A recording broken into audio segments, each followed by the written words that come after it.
મોટાભાગનું કામ જૈન સાહિત્યમાં કરું છું, સંત સાહિત્યમાં કરું છું અને નાટ્ય વિવેચન ક્ષેત્રે કરું છું. અંગ્રેજી એ હિન્દી એ આપણી માસી છે, અંગ્રેજી એ બાજુવાળા આંટી છે અને ગુજરાતી એ આપણી માં છે. એટલે માને મૂકીને બાજુવાળા આંટીને ઘરની અંદર ન લાવી શકે. અત્યારના મોટા ભાગના છોકરાઓને ખબર જ નથી હોતી કે મારે શું કરવાનું છે. ઘેરથી મા બાપ મોકલે છે એટલે કોલેજ સુધી પહોંચે છે, પણ કોલેજ પછી ગયા પછી શું કરે છે એને પોતાને ખબર નથી. મારે ભવિષ્યમાં શું થવાનું છે એ ખબર નથી. યુટ્યુબ સિવાયનું જ્ઞાન જે છે એ અધ્યાપક આપતો હોય છે, અને એ જ્ઞાન તમે પ્રાપ્ત કર્યું હોય તો જ તમે એટલી સફળતાથી તમે પોતાની વાતને મૌલિક રીતે અને રજૂઆત મક્કમતાથી મૂકી શકો. તો ગુજરાતી ભાષાને લઈને ત્યાં કેવું વલણ છે? તો જૈન રામાયણ અને એની સાથે સાથે મેં આની આદિવાસી રામાયણની વાત કરી, તો આ જુદા જ પ્રકારની રામાયણ અને ગુજરાતી ભાષામાં હોય એ જોઈને લોકોને એટલી બધી નવાઈ લાગી. પણ લોક સાહિત્યને તો આપણા મણિલાલ બારોટે ઉજાગર કર્યું, અને સંત સાહિત્યને ઉજાગર કરવાનું પહેલું કામ મારા દ્વારા થયું છે. નમસ્કાર મિત્રો, કેમ છો? મજામાં ને? હું છું જીનલ અને આપનું સ્વાગત છે આપના મનપસંદ કાર્યક્રમ ગુડ મોર્નિંગ ગુજરાતમાં. એક ખૂબ સરસ ઉક્તિ છે કે શબ્દ જ્યારે માત્ર વાંચવામાં ના આવે પણ એને જીવવામાં આવે ને ત્યારે ઇતિહાસ રચાય છે. હવે આ ઉક્તિને સાબિત કરતા કેટલાક એક્ઝામ્પલ આપું. ગાંધીજીએ અનટુ ધીસ લાસ્ટ જ્હોન રસ્કિનનું આ પુસ્તક વાંચ્યું ને ત્યારે એમની આ પુસ્તક પર ખૂબ ઊંડી અસર થઈ અને એમણે ગુજરાતી પુસ્તક સર્વોદયમાં એનો અનુવાદ કર્યો અને આ પુસ્તક હંમેશા એમની સાથે જીવ્યું. બીજી વાત કરીએ બાબા સાહેબ આંબેડકરની, તો એ જ્યારે વિદેશમાં ભણવા ગયા ને ત્યારે એમણે પુસ્તકાલય જ્યાં નજીક હોય ને એવી જગ્યા રહેવા માટે શોધી, કારણ કે એવું માનતા હતા કે પુસ્તકો જે છે ને, સાહિત્ય જે છે ને એ આપણું પથ પ્રદર્શક છે અને આપણને હંમેશા માર્ગદર્શન આપે છે. હવે વાત કરીએ ડૉક્ટર APJ અબ્દુલ કલામની, તો એ હંમેશા એવો આગ્રહ રાખતા કે પોતાની સાથે થોડા પુસ્તકો રાખવા જોઈએ, કારણ કે પુસ્તકો જે છે એ વ્યક્તિનો પરમ મિત્ર છે અને પુસ્તકો હંમેશા વ્યક્તિની સાથે રહે છે. તો આપણા આજના અતિથિ છે ને એ પણ એવા જ છે કે જેમણે શબ્દોને પુસ્તકમાં લખ્યા છે, મંચ પર જીવ્યા છે અને જીવનમાં ઉતાર્યા છે. તો આવો મળીએ ગુજરાતી ભાષાના પ્રખર અધ્યાપક, પ્રતિષ્ઠિત સાહિત્યકાર, નાટ્યકાર, અભિનેતા અને અનેક યુવાનોના પ્રેરણા સ્ત્રોત એવા પ્રોફેસર ઋષિકેશ રાવલને.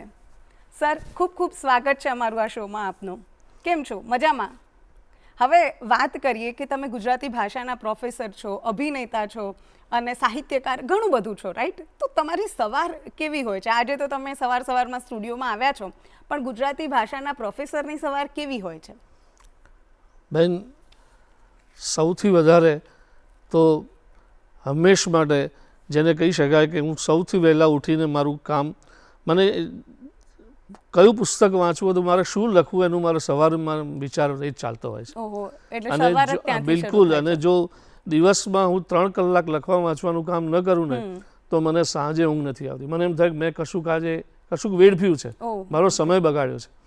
એટલે સવાર ઉઠતાની સાથે જ મારું વાંચવા લખવાનું, આજે મારે શું કરવાનું છે એનું પ્લાનિંગ કરતો હોઉં છું. ઓકે, એટલે તમારી સવાર શબ્દથી જ થાય છે, આપણે એવું કહીએ તો વધારે કઈ અતિશય. હું સ્ટાફ રૂમમાં બેઠો પણ તો ક્યારેય નવરો નથી હોતો.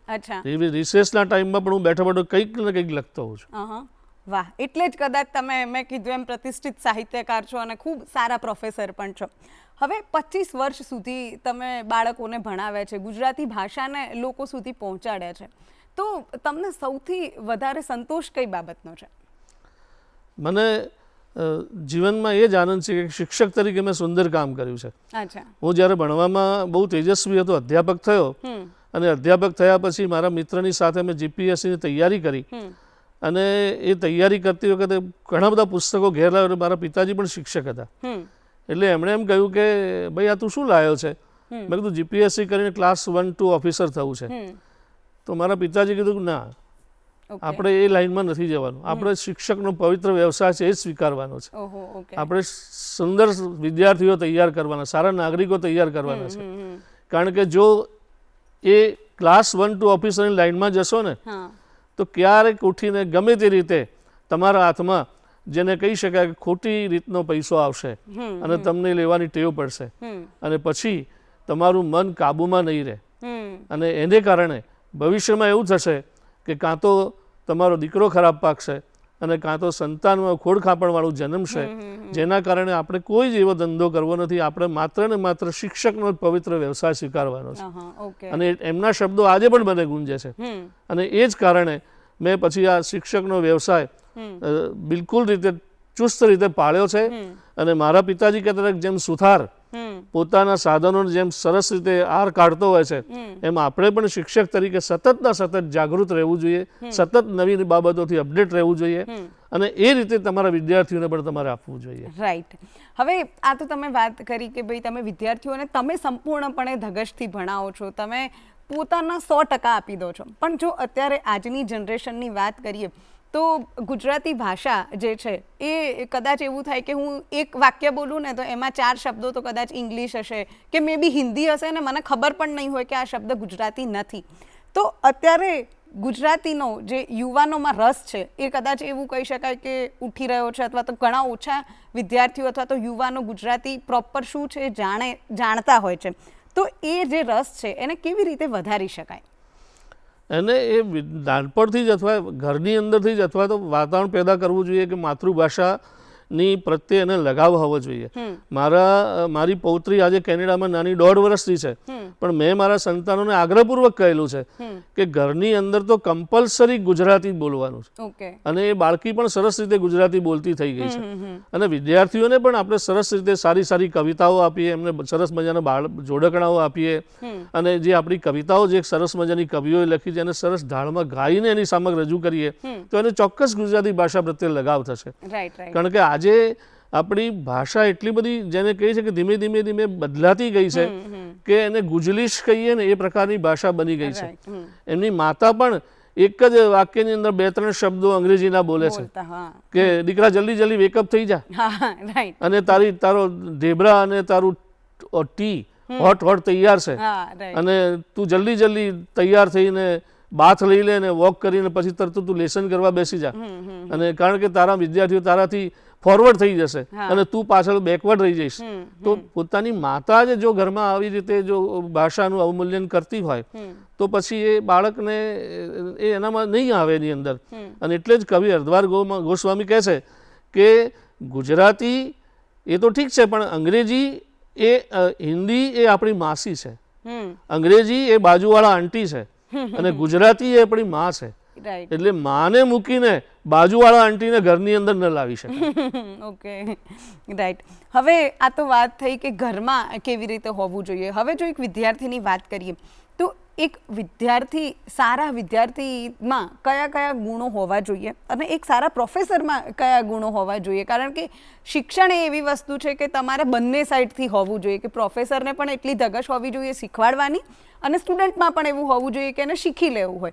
તો એવી કઈ કઈ ક્વોલિટીઝ છે, કયા કયા ગુણો છે જે એક વિદ્યાર્થી અને શિક્ષકમાં હોવા જોઈએ? હું એવું માનું છું બેન કે મેં પહેલાં જ કહ્યું કે શિક્ષકે પણ પોતાની જાતને તરત અપડેટ રાખવી જોઈએ. નવા શિક્ષણમાં જે નવા સંશોધનો થતા હોય, જે નવા પુસ્તકો આવ્યા હોય, કોઈક નવી થિયરી આવી હોય તો એનાથી પોતાની જાતને અપડેટ અને અવેર કરવી જોઈએ અને એ પોતાના વિદ્યાર્થીઓ સમક્ષ, પોતાના બાળકો સમક્ષ એને પ્રસ્તુત કરવી જોઈએ. અને સૌથી વધારે પ્રસ્તુત કરવાની શૈલી તમારી રોચક હોવી જોઈએ કે જેથી બાળક તમારી પાસે ખેંચાઈને આવે કે મને કંઈક નવું મળશે. અને વિદ્યાર્થીએ પણ અમે અત્યારે જોઈએ છે ક્લાસમાં 150 જણનો ક્લાસ હોય પણ એમાંથી 20-25 જણા ક્લાસમાં હાજર હોય છે, બાકીના બધા જ કોલેજની બહાર ફરતા હોય છે. પણ એ વિદ્યાર્થીઓને લાવવા માટે પણ ખરેખર તો અધ્યાપકે પોતાની શૈલી કે કંઈક એવી સરસ રીતે રોચક કરવી જોઈએ, કંઈક નવું આપવું જોઈએ કે જેને મોબાઈલ પાસે ના હોય એવું કંઈક એને આપવી, એવી એને પળોટીએ રીતે કે વિદ્યાર્થીને એમ થાય કે ના આ શિક્ષકનો તો મારે ક્લાસ ભરવો જ છે. તો એવું વાતાવરણ શિક્ષકે પેદા કરવું જોઈએ. અને વિદ્યાર્થીએ પણ એટલી જ ધગશથી શિક્ષકને પ્રોત્સાહન, જેને કહી શકાય કે એને સહકાર આપવો જોઈએ. અને એને ખબર છે કે મારે ભણવાનું છે પણ એનું ચોક્કસ ધ્યેય પાછું તો નક્કી હોવું જોઈએ. અત્યારના મોટા ભાગના છોકરાઓને ખબર જ નથી હોતી કે મારે શું કરવાનું છે.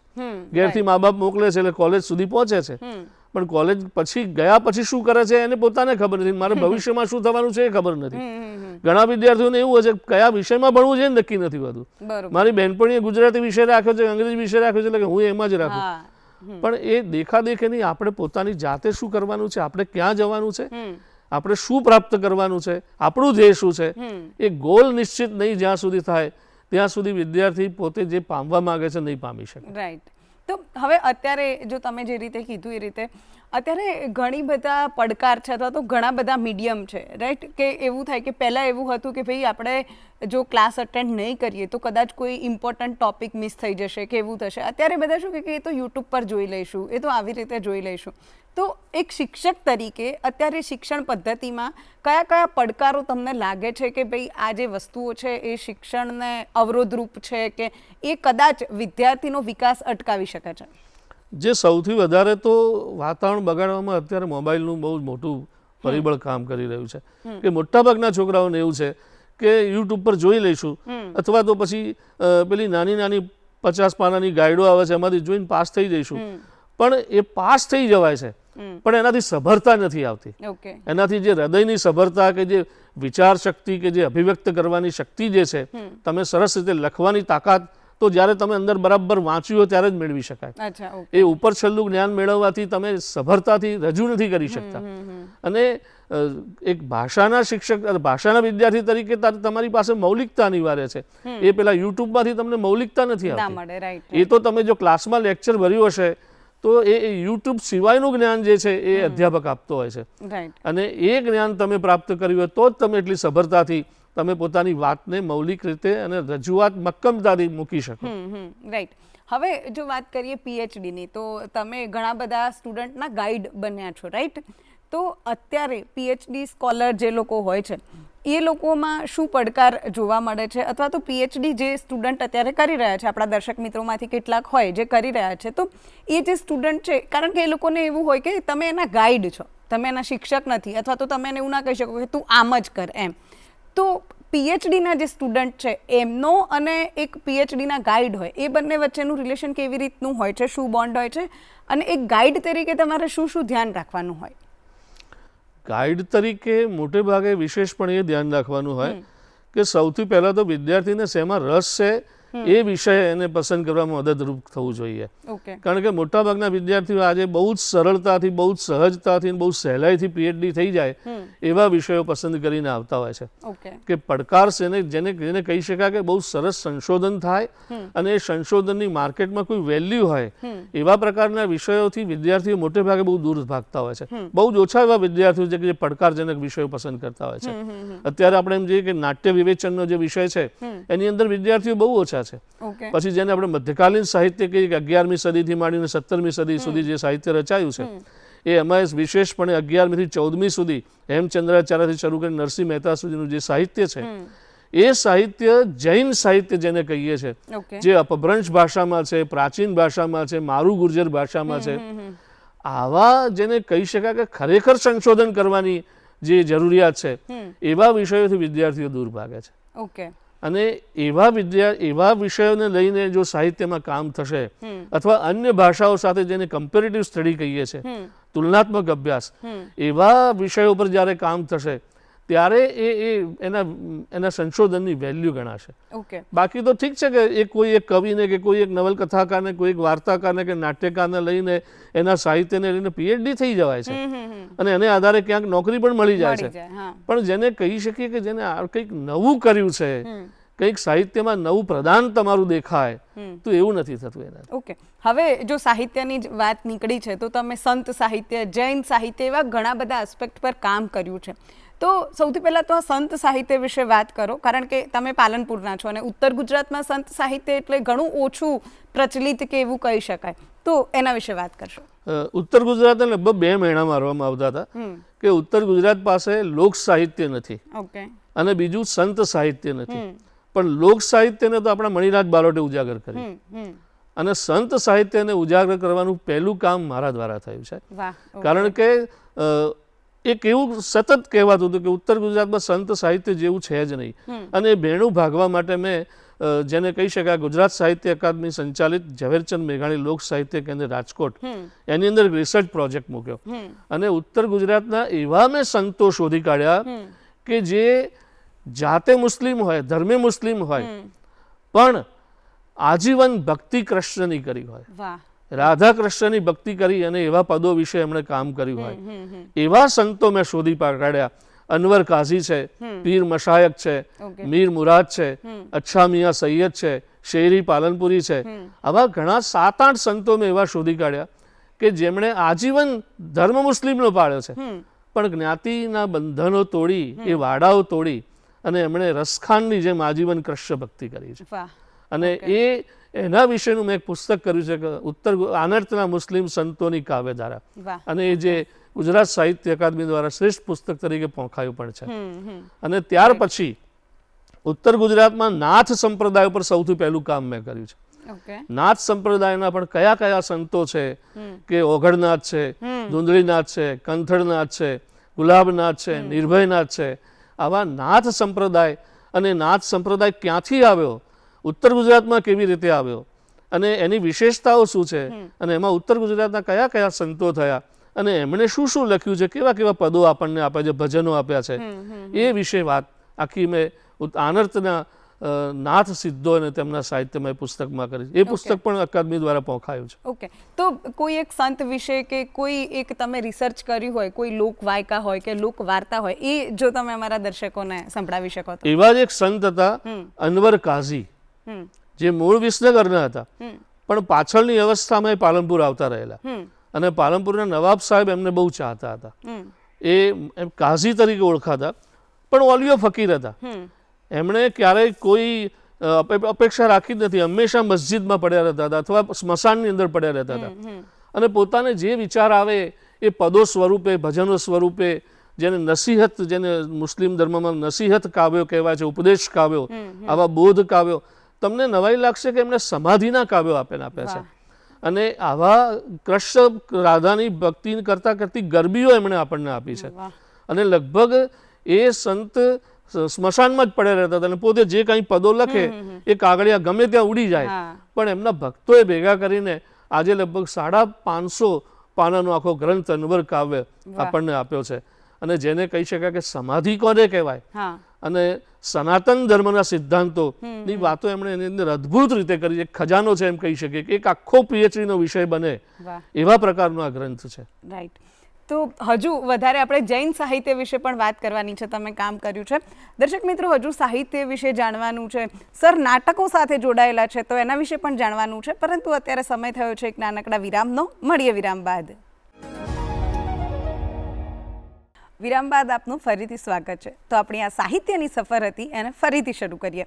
તો બ્રેકમાં જતાં પહેલાં મેં એવું કીધું કે આપણે સંત સાહિત્ય વિશે વાત કરી લીધી, પણ તમે જૈન સાહિત્યમાં પણ તમારું ઘણું મોટું યોગદાન છે, તો એના વિશે વાત કરો હવે. જીનલબેન, આપણે ત્યાં જૈન સાહિત્ય, મેં પહેલાં કહ્યું એમ કે 11મી સદીથી 14મી સદી હેમચંદ્રાચાર્યથી માંડીને નરસિંહ મહેતા સુધી આવીએ ત્યાં સુધીના લગભગ જે 300-350 જે વર્ષનો જે ગાળો છે, એની અંદર અસંખ્ય જૈન સાધુ ભગવંતોએ પુષ્કળ સાહિત્યનું સર્જન કર્યું છે.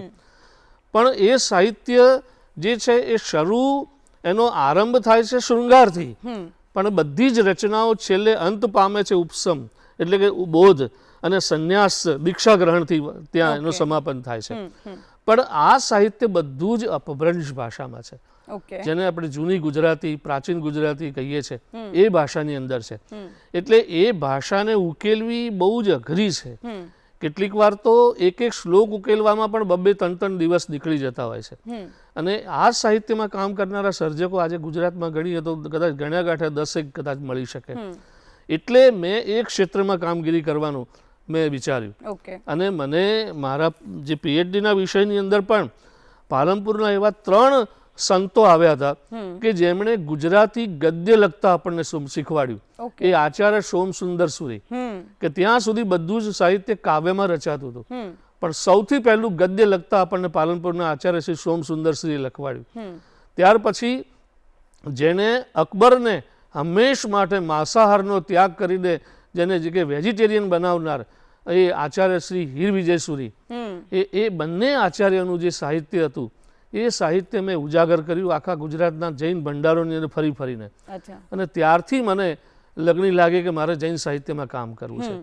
અને આજે લગભગ જૈન સાહિત્યની જ્યાં વાત હોય ત્યારે વ્યાખ્યાન માટે મને અચૂક રીતે બોલાવવામાં આવે છે. અને મુંબઈ યુનિવર્સિટીમાં પણ આ જૈન સાહિત્ય ભણાવવા માટે હું લગભગ રેગ્યુલર જતો હોઉં છું. ઓકે, હવે વાત કરી તમે વ્યાખ્યાનની, બરાબર? તમે કીધું એમ તો તમે આપણા દેશમાં તો વ્યાખ્યાન આપ્યા છે અલગ અલગ વિષયો પર, પણ તમે વિદેશમાં પણ ઘણી જગ્યાએ જાઓ છો, રાઈટ? હવે વિદેશની આપણે વાત કરીએ તો ગુજરાતી ભાષાને લઈને ત્યાં કેવું વલણ છે, કેવો પ્રતિસાદ હોય છે ત્યાંના જે પ્રેક્ષકો હોય છે એમનો, એના વિશે વાત કરશો. તમને નવાઈ લાગશે કે હું પહેલી વાર ગયો હતો ત્યારે એક મહાભારત અને રામાયણ ઉપરની કોન્ફરન્સ હતી મોરેશિયસની અંદર. ઓકે. અને આપણા વિદેશ મંત્રી હતા એ વખતે, એમની સાથે હું ગયેલો.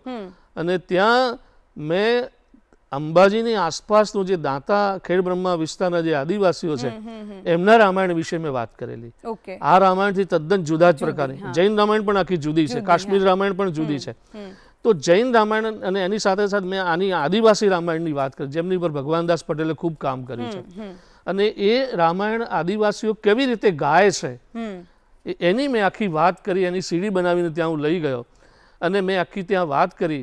તો આ જુદા જ પ્રકારની રામાયણ અને ગુજરાતી ભાષામાં હોય એ જોઈને લોકોને એટલી બધી નવાઈ લાગી કે એ વખતે આમ દરેક વક્તાને 20 મિનિટ આપેલી હતી, પણ શ્રોતાઓને એટલો બધો રસ પડ્યો કે મારું આખું 40 મિનિટનું વ્યાખ્યાન એમણે પૂરું કરવા દીધું. અને પૂરું થયા પછી ત્યાંના પત્રકારોએ મને હાઈજેક કર્યો અને લગભગ બીજા દિવસનું અડધું પેપર મારી આ જેને આદિવાસી રામાયણ પર કહી શકાય એના પર થયું. ત્યાંના દૂરદર્શને પણ મારો બીજા દિવસે ઇન્ટરવ્યુ લીધો. ઓકે. તો હવે આ આદિવાસી રામાયણની તમે વાત કરી છે, તો એવો કોઈ પ્રસંગ જે આપણી જે રામાયણ છે જે ખૂબ પ્રચલિત છે, જે આપણને ખબર છે, એનાથી કંઈક અલગ પડતો હોય પ્રસંગ, કે એવો કોઈ પ્રસંગ જો એક બે તમે આપણા દર્શકોને કહો તો?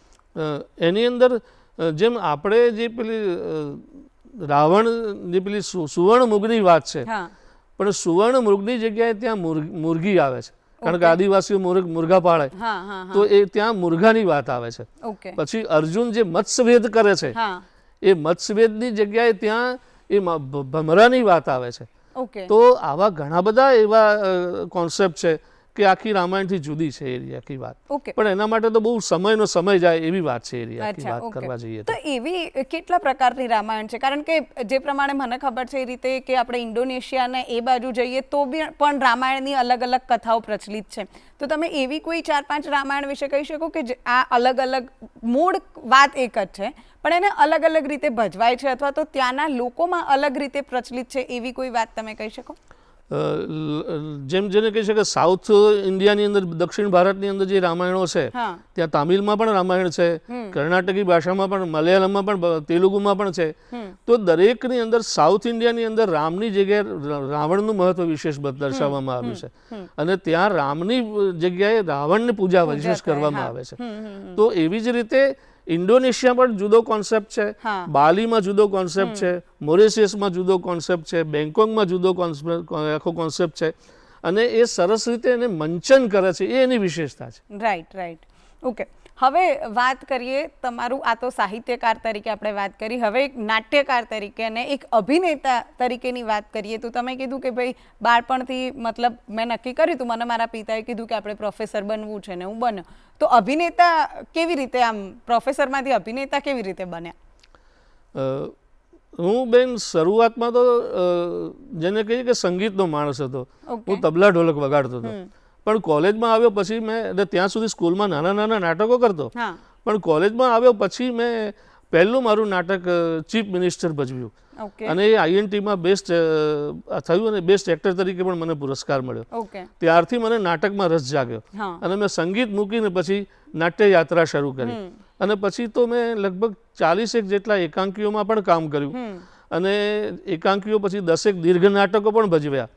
અને ત્યાર પછી ધીમે ધીમે એ વખતે દૂરદર્શનનું પણ મારા જીવનમાં બહુ મોટું પ્રદાન છે, મોટું કહી શકું, કારણ કે એ વખતે દૂરદર્શનના જે કાર્યક્રમ નિર્માતાઓ હતા એ નિર્માતાઓ સરસ મજાની સિરિયલનું એ વખતે પ્રસારણ થતું હતું અને દૂર દૂરથી ગામના જેને કહી શકાય કે છેવાડાના કલાકારોને દૂરદર્શન જેમ આજે પણ પ્રોત્સાહિત કરી રહ્યું છે એ વખતે પણ પ્રોત્સાહિત કરતા. અને જીવનમાં એમ કે પહેલી વખત ટેલિવિઝનના પડદા પર આવ્યાનો એક આનંદ, રોમાંચ, તો એ વખતના નિર્માતાઓ શ્રી બિપિન બાપોદરા છે, પંકજભાઈ ચૌહાણ છે અને રજનીકાંતભાઈ ઠાકર છે, આ બધા મિત્રોએ સૌથી પહેલો અમને દૂરદર્શનનો દરવાજો દેખાડ્યો. અને પછી તો ઘણી બધી દૂરદર્શનની સિરિયલોમાં કામ કર્યું, જાગ્યા ત્યાંથી સવાર અને જેને કહી શકાય ગુરુ દક્ષિણા, ઘણી બધી સિરિયલો દૂરદર્શનની કરી. ત્યાર પછી ઘણા ગરબાઓ અને લોકનૃત્યો પણ આ મંચ ઉપર અમે કર્યા છે અને આજે ઘણી ગુજરાતી ફિલ્મો પણ કરી રહ્યો છું. અને હમણાં જ દૂરદર્શનનો એક પ્રોજેક્ટ છે મમ્મી મારી માસ્ટરપીસ ધારાવાહિક, એમાં પણ હું એક મુખ્ય ભૂમિકા દાદાની ભજવી રહ્યો છું. વાહ, વેરી નાઇસ. આ જે તમારી જર્ની છે આમ ચાલતી રહે એવી આશા. હવે આગળ વાત કરવી છે મારે તમારા એક નાટકની. શિવોહમ શિવોહમ કરીને નાટક હતું, ખૂબ પ્રચલિત છે, ઘણા લોકોએ જોયું હશે. એ જે જર્ની હતી નાટકની, એના વિશે વાત કરશો? શિવોહમ શિવમ નાટક એવું છે કે બેન, એ વખતે દક્ષિણ ભારતમાં શંકરાચાર્યજીને એ વખતની સરકારે જેલમાં પૂરી દીધા હતા. અને એક મિત્રો સાથે ઊભા હતા, એમણે એમ કીધું શંકરાચાર્ય વિશે જેમ તેમ બોલતા હતા. ત્યારે અમને મનમાં થયું કે સનાતન ધર્મમાં શંકરાચાર્યનું શું મહત્વ છે, આ લોકોને કોઈને ખબર નથી. એટલે કીધું એ લોકોને સમજણ આપવા માટે અમે 4-5 મિત્રો ભેગા થયા. અને પછી આશીષ ઠાકર, જે જાણીતા બહુ જ નાટ્યકાર છે, એમણે શિવોહમ શિવોહમ નામનું શંકરાચાર્યના જીવન પર આખું લગભગ 2.5 કલાકનું નાટક લખ્યું. અને એ અમે આખું નાટક બહુ જ સરસ રીતે ભજવ્યું. અને લગભગ ગુજરાતમાં ભરમાં 55 જેટલી જગ્યાએ અમે માત્ર નિઃશુલ્ક, માત્ર આવવા જવાના ખર્ચ સાથે એ નાટક ભજવ્યું. અને એમાં હું મંડન મિશ્રની અને જેને કહી શકાય કે શંકરાચાર્યના શિષ્ય, એ બંનેની ભૂમિકાઓ હું ભજવતો હતો. અને એમાં મને ગુજરાત સંગીત નાટક અકાદમીનો શ્રેષ્ઠ અભિનેતાનો પુરસ્કાર એમાં મળેલો. અને એ નાટક દિલ્હી, જેને કહી શકાય કે સંગીત નાટક અકાદમીના નાટ્ય મહોત્સવ માટે પણ પસંદગી કરવામાં આવેલું. એટલે એ બહુ જ મારા માટે રોમાંચની ઘટના છે. ઓકે, તો હવે કેવું હોય કે આખું એક નાટક હોય ને, એ આખી એક જર્ની તમે કહી શકો કે તમે સ્ક્રિપ્ટ રીડિંગ કરો, રિહર્સલ કરો, પછી શો કરો ને, આખું જે જર્ની હોય છે એની, તો એમાં ઘણા બધા પ્રસંગો બનતા હોય, ઘણી બધી ઘટનાઓ બનતી હોય જે હંમેશા આપણી સાથે રહેતી હોય. તો તમારે ક્યારેય કોઈ નાટકમાં કે ક્યારેય પણ ક્યાંય બી તમે આવી રીતે જતા હો ને, એવો કોઈ પ્રસંગ બન્યો કે જે તમને હંમેશા યાદ રહી જશે? સૌથી પહેલું તો જ્યારે INT કોમ્પિટિશન શરૂ થઈ ત્યારે એક નાટક હતું. એ વખતે અમે સંસ્કૃત નાટક કરેલું, જેને કહી શકાય કે એ નાટક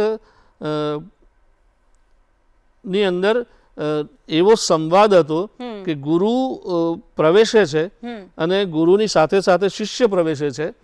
અને ગુરુ એના શિષ્યને બૂમ પાડે છે કે શાંડિલ્ય, ઓ શાંડિલ્ય, ક્યાંય દેખાતો નથી. અને એવામાં પ્રેક્ષકો એ બહુ દેકારો મચાવી દીધો.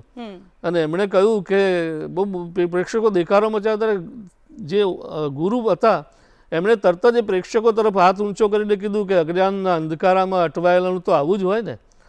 અને આખો, જેને કહીએ કે ઓડિયન્સ આખું એ લોકોની જાણે કે ઉપહાસ કરતું હોય, એવી એક સરસ મજાની ઘટના બનેલી. અને એવું જ કડીમાં પણ બનેલું કે કડીમાં અમારું એક નાટક હતું, હિન્દુ પુવાર લખિત મગનલાલ છગનલાલ પુરોહિત. અને એમાં એવું બનતું હતું કે બધા જ નાટકના પાત્રો જે છે ઓડિયન્સમાંથી આવતા હતા. અને જે સૂત્રધાર હતો એ બધાને બોલાવતો હતો, ભાઈ મગનભાઈ તમે આવો, ભાઈ છગનભાઈ તમે આવો, સચિનભાઈ તમે આવો. એટલે ઓડિયન્સમાંથી બોલ્યું કે ના હું આવું, એટલે કે ના, અહીં માત્ર માણસોની જ જરૂર છે. એટલે ભાઈ એટલા બધા બોંઠા પડી ગયેલા.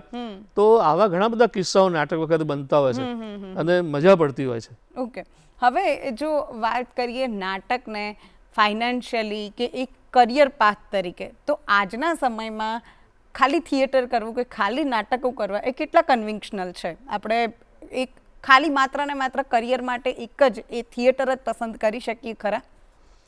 હું અત્યારની સિઝનમાં એવું માનું છું બેન કે લગભગ નાટક તો નહીં પણ લગભગ કોઈ પણ કળા ને જો સાથે તમે વ્યવસાય તરીકે બીજો વિકલ્પ ના પસંદ કરો ને, તો નાટક તમને રોટલો ના આપે, એનાથી તમારું ઘર ના ચાલી શકે. હું મારી જ વાત કરું તો INTમાં જ્યારે અમારો બેસ્ટ એક્ટર તરીકે સરસ નંબર આવ્યો, અને એ વખતે ચીફ ગેસ્ટ હતા શફી ઇનામદાર, બહુ જાણીતા અભિનેતા. એમણે મારો ફોન નંબર લીધો અને પછી મારા ઘરે ગયો. તો મારા ઘરે મારો ફોન એમના PA નો આવ્યો અને મારા ફાધરે ઉપાડ્યો. ત્યારે મારા ફાધરે એમ કહ્યું કે ભાઈ એને નાટક ચેટકના રવાડે મારે ચડાવવાનો નથી, મારે તને સરકારી નોકરી અપાવવાની છે. એ સમય મને એમ થયું કે મારા પપ્પા તો મારા દુશ્મન છે, મને આટલી સરસ ફિલ્મની તક મળે છે, હિન્દી ફિલ્મની, તો મને ના પાડે છે.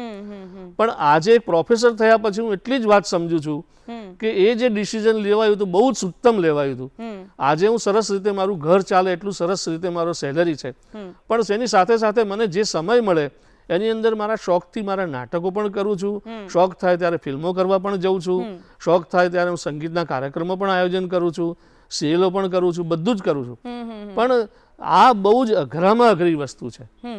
કારણ કે બહુ જેને કહી શકે કે પડકારજનક છે કે કારણ કે અભિનેતા તમે ભલે નાટક ડ્રામા બી કર્યું હોય, BA થયા હોય, પણ એ ભણ્યા પછી પણ બહુ જ વિશાળ દુનિયા છે, એની અંદર તમારે પગ મારીને જગ્યા કરવી બહુ અઘરી વસ્તુ છે.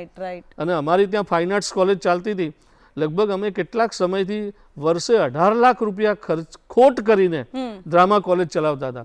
એ આ વર્ષથી બંધ કરી, કારણ કે હવે વિદ્યાર્થીઓને પણ ખબર પડી છે, ધીમે ધીમે કોલેજમાં આવતા બંધ થયા. અને જે પાસ આઉટ થયેલા છોકરાઓ હતા એ છોકરાઓ પણ મુંબઈ પોતાની કેરિયર બનાવવા ગયા, પણ મોટા ભાગના છોકરાઓ 2-4 ગણ્યા ગાંઠ્યા છોકરાઓ સિવાય મોટા ભાગના પાછા આવીને કોઈક નાની મોટી દુકાનો કરીને ક્યાંક નોકરી લગી ગયા છે.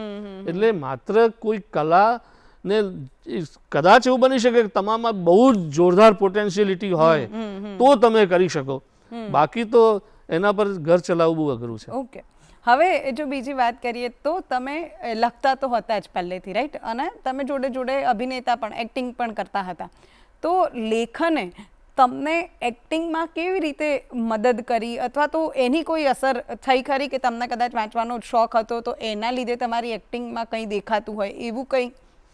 લેખન અને અભિનય બંને બેન એકબીજાનું પૂરક છે. જ્યારે એક સારો અભિનેતા હોય તો એ પોતે જે કંઈક કહેવા માગે છે, પોતે કંઈક લખવા માગે છે, બહુ જ સરસ રીતે પોતાના વિચારોને અભિવ્યક્ત કરી શકે, એને લખી શકે. હું મારી જ પોતાની વાત કરું તો હું જે મારે લખવું હોય છે એ મારા એક જે અભિનેતાનું જે મન છે એને બી સરસ રીતે રજૂ કરે છે અને ભાવને એટલી સરસ રીતે વાત સમજી શકે છે કે મારું પહેલી જ વારનું લખાણ જે હોય છે એ ફાઇનલ જ હોય છે, પછી એમાં મારે કંઈક સુધારા વધારે કરવાના આવતા નથી હોતા. એ જ રીતે જે સરસ રીતે તમે લેખન કર્યું હોય એનો ભાવ તમે એટલો સરસતાથી જેને સૂક્ષ્મતાથી એને પામી શકો અને એ તમે અભિનય દ્વારા અભિવ્યક્ત કરી શકો. આજે પણ ઘણા નાટકોની અથવા ઘણી ધારાવાહિકોની સ્ક્રિપ્ટો એવી આવે છે કે એની અંદર ડગલે ને પગલે મારી રીતે સુધારા કરવા પડતા હોય છે, કારણ કે એ જે એકાદ બે શબ્દ પણ ખૂટતો હોય તો એના કારણે તમે જે રજૂ કરવા માંગો છો, જે પ્રેક્ષક સુધી પહોંચવા માંગો છો, એમાં થોડાક ઊણા રહી જાઓ છો. એટલે આ બંને વસ્તુ એકબીજા સાથે પૂરક છે. ઓકે, હવે જો લેખનની જ વાત નીકળી છે તો કોઈ વ્યક્તિ હોય, કોઈ જેને હજુ સુધી એને લખવાનું શરૂ નથી કર્યું પણ એમને લખવાનો શોખ છે, કોઈ પણ ફિલ્મની સ્ક્રિપ્ટ લખવી હોય કે કોઈ વાર્તાઓ લખવી હોય કે ગમે તે, તો કોઈ બી વ્યક્તિને લખવા માટે જો લખવામાં જ આગળ વધવું હોય લેખનમાં જ, તો એને શું ધ્યાન રાખવું જોઈએ, કઈ બાબતો માટે પ્રિપેર થવું જોઈએ? સૌથી પહેલાં તો એના વિશે વાત કરશો. સૌથી પહેલાં તો એને પૂરેપૂરે પુષ્કળ વાંચન કરવું જોઈએ. ઓકે, અને એ વાંચન કર્યા પછી એને શું કહેવા માંગે છે, એ વાંચનમાં શું ભાવ છે, એ ભાવને જેને બરાબર પકડવાની જે શક્તિ કહીએ ને એ એને પ્રાપ્ત કરવી જોઈએ. જે અનુવાદ કક્ષા જે છે ને એની અંદર અનુવાદ કળામાં પણ આ જ વાત છે કે કોઈ પણ ભાષાનો જો બીજી ભાષામાં અનુવાદ કરવો તો શું કહેવામાં આવે છે, એક શબ્દનો ભાવ તમારે પકડતા શીખવું જોઈએ અને પછી તમે લેખન ક્ષેત્રે પ્રવૃત્ત થઈ શકો, તો તમે તમારી રજૂઆત બહુ ધારદાર રીતે અને સચોટ રીતે કરી શકો, અર્થસભર રીતે કરી શકો. ઓકે, એટલે મેઇનલી એવું હોય કે તમારે વાંચવું ભરપૂર, પહેલા બિલકુલ ભરપૂર વાંચવું પડે. ઓકે, તો હવે જો તમારી વાત કરીએ તો તમને લખવાની પ્રેરણા ક્યાંથી મળે છે? તમારી જર્ની કેવી રીતે હોય છે? તમને એક વિચાર આવ્યો, એ વિચારને પુસ્તક સ્વરૂપે પ્રગટ થાય એ વિચાર, ત્યાં સુધીની તમારી જર્ની શું હોય છે? મોટા ભાગે બેન મારું કામ રિસર્ચનું વધારે છે, રિસર્ચ ઓરિએન્ટેડ વધારે છે. હું સિલેબસ બેઝ ઓછું લખું છું, પણ અત્યારે લગભગ હું મોટા ભાગનું કામ જૈન સાહિત્યમાં કરું છું, સંત સાહિત્યમાં કરું છું અને નાટ્ય વિવેચન ક્ષેત્રે કરું છું. નાટ્ય વિવેચન ક્ષેત્ર એટલા માટે કે અત્યારે નાટ્ય વિવેચન ક્ષેત્રે પણ અવકાશ ખાલી છે, બહુ નાટ્ય વિવેચન કરનારા લોકો બહુ ઓછા છે. એટલે નાટકને વાંચીને એનો પૂરેપૂરો ભાવ સમજીને એમાં દિગ્દર્શકની દ્રષ્ટિ, અભિનેતાની દ્રષ્ટિ, લેખકની દ્રષ્ટિ, આ બધું એમાંથી પકડી અને એને સરસ રીતે એના લેખાજોખા મૂકી આપવા, એનું કામ મને વધારે વિશેષ ફાવે છે. જાણીતા નાટ્યકાર આપણા સતીશ વ્યાસ છે, ચીનુ દાદા હતા, એ લોકોએ પણ મને કહેલું કે દીકરા તું સરસ રીતે સારું અભિનય કરે છે, નાટકને સરસ સમજે છે, તો તું આ વિવેચન કળાની અંદર તો તારી કારકિર્દી શરૂ કર. એટલે કારણ કે નાટ્ય વિવેચનમાં આજે લોકો બહુ ઓછા છે અને જેના કારણે મેં આજે નાટ્ય વિવેચનના પણ 4 પુસ્તકો મેં કર્યા છે. ઓકે, હવે એ તમે ગુજરાતી ભાષાના પ્રોફેસર છો, તો એવા કોઈ પુસ્તકો તમે સજેસ્ટ કરી શકો કે કોઈ બી વ્યક્તિ એને વાંચવા જોઈએ, જે તમે માનો છો કે ભાઈ તમે રીડર હોવ કે ના હોવ, તમને વાંચવું ગમતું હોય કે ના ગમતું હોય, પણ આ પુસ્તકો એવા છે કે જે દરેકે વાંચવા જ જોઈએ, એવા કોઈ પુસ્તકો સજેસ્ટ કરી શકો? હું સૌથી વધારે તો એમ કહું, અમે ખાસ વિદ્યાર્થીઓને કહું કે સૌથી પહેલું તો તમારે સત્યના પ્રયોગો વાંચવું જોઈએ. ઓકે. પછી સ્વામી વિવેકાનંદના જે આખા પુસ્તકો છે એ વાંચવા જોઈએ. વીર સ્વાતંત્ર્ય જેને કે સાવરકરની આત્મકથા છે, આ બધું વાંચવું જોઈએ, જેથી એક જીવનને એક નવી દ્રષ્ટિ વાંચવાની વિચારવાની મળી શકે. ઓકે. અને કેટલાક સરસ સર્જકો છે, જેને કહી શકાય ઉમાશંકર જોશી છે, સુંદરમ છે, આ સર્જકોની સરસ વાર્તાઓ વાંચવી જોઈએ કે જેનાથી મેં અંદરથી સંવેદના જાગે અને લખવાની કે એની પ્રેરણા મળે. ઓકે. હવે તમારા અત્યારના રિસેન્ટ કોઈ પ્રોજેક્ટ ચાલી રહ્યા હોય, તમે કામ કરી રહ્યા હોય, કોઈ ઇન્ટરેસ્ટિંગ પ્રોજેક્ટ હોય, એનું જો તમારા દર્શકો સાથે શેર કરવું હોય તો? અત્યારે તો અભિનયની દ્રષ્ટિએ જોઉં તો મારું એક દૂરદર્શનનું મેં કહ્યું એમ કે મમ્મી મારી માસ્ટરપીસ, એમાં એ પ્રોજેક્ટની અંદર હું કામ કરી રહ્યો છું. એક આવકારો નામની એક ફિલ્મ પણ લગભગ બની રહી છે ગુજરાતીની અંદર, કે જે પ્રકૃતિ તરફ પાછા વળો અને પર્યાવરણનું જતન કરો એવા સંદેશને લઈને આ ફિલ્મ બની રહી છે. એમાં પણ હું કામ કરવાનો છું. અને સાહિત્યની દ્રષ્ટિએ કહીએ તો અત્યારે મેં એક પ્રોજેક્ટ મને ગુજરાત સાહિત્ય અકાદમી દ્વારા મળ્યો છે, અને એમાં એકાંકી ના ઉદ્ભવથી માંડીને વિકાસ આજ સુધીની યાત્રા અને એની લાક્ષણિકતાઓ, એનો એક પ્રોજેક્ટ મને મળ્યો છે. અને બીજો પ્રોજેક્ટ મને એવો મળ્યો છે કે મહેસાણા જિલ્લાની આસપાસ કેટલાક ગામો એવા છે કે જે ગામોની અંદર શુકન અને ઉજાણી પ્રથા ચાલે છે.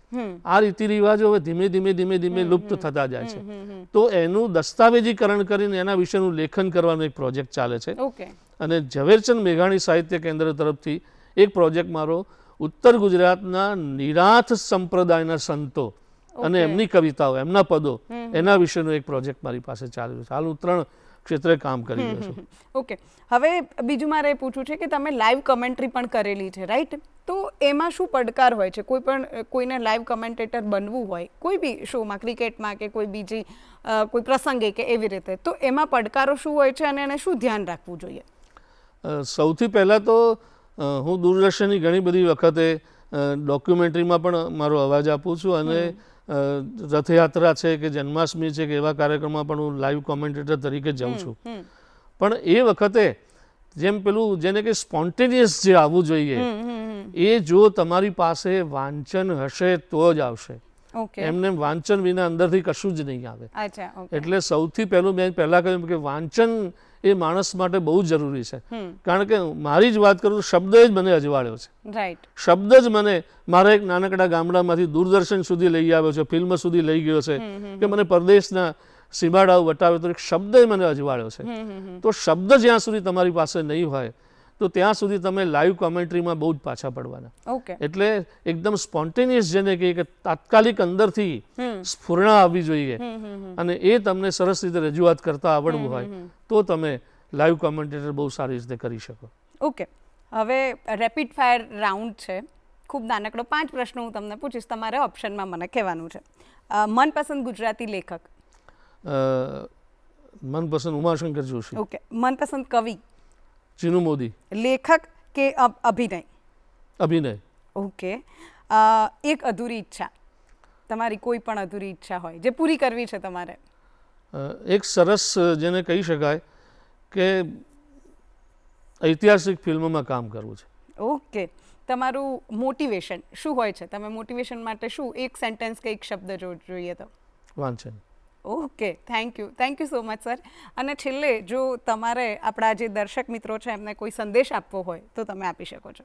જીનલબેન, પ્રેક્ષક મિત્રોને, શ્રોતા મિત્રોને મારી એટલી જ વિનંતી છે કે એક બાજુ આપણે બૂમો પાડી છે કે આપણી માતૃભાષા ગુજરાતી ધીમે ધીમે ધીમે મૃતપ્રાય થતી જાય છે, મરી રહી છે, પણ જ્યાં સુધી દરેક મા બાપ પોતાના સંતાન સાથે બહુ જ સરસ ગુજરાતી ભાષાની અંદર વાત નહીં કરે, એની સાથે બેસીને ગુજરાતી ભાષાને નહીં સમજાવે, તો ચોક્કસ રીતે ધીમે ધીમે ગુજરાતી ભાષા ઓછી થતી જશે, અને એની ભાષા એવી બેહુદી થઈને ઊભી રહેશે કે જે કોઈ ક્યાંયની નહીં, હિન્દી પણ સારું નહીં બોલી શકે, નહીં ગુજરાતી બોલી શકે, નહીં અંગ્રેજી બોલી શકે, જેને ગુજરીત કહી શકાય, ગુજલીશ એવા એક વિચિત્ર પ્રકારની ભાષા એ બોલતું થશે.